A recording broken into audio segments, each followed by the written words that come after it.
গতকাল গেছিলাম বাচ্চা পার্টি করতে। ইয়েস, কজ আমার সেজমার ছেলের বার্থডে ছিল গতকাল, অ্যান্ড ও ছোটো মানেই ওর বন্ধুরা ছোটোখাটো হবে, সো সেখানে নিজেকেও বাচ্চা ভাবছিলাম। অ্যান্ড এটা ছিল ওর কেকটা, ভীষণ সুন্দর। তারপরে ও কেক খেতে হলো।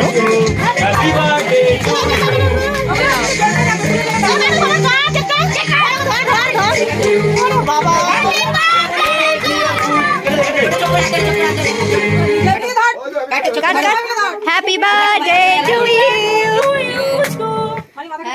তারপরে কেক খাওয়া দাওয়া, নাচানাচি অনেক কিছু হয়ে গেল। আর এই বাচ্চাটা নিজের মতো করে তালে তালে নাচছিল। আর সকালবেলায় সন্তোষীমায় পুজো ছিল এক জায়গায়, সেখান থেকে প্রসাদ এসেছিলো, ওটা খাচ্ছিলাম।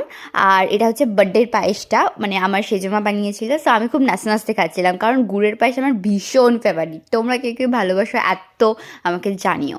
আর তারপরে বাচ্চা কাচ্চার মতো খেলছিল, আর আমি বিরিয়ানি এনজয় করছিলাম, কারণ বার্থডেতে বিরিয়ানি খাইয়েছিল। সো আমি খাই, আর তোমরা ভালো লাগলে আমার চ্যানেলটা সাবস্ক্রাইব করে দিও।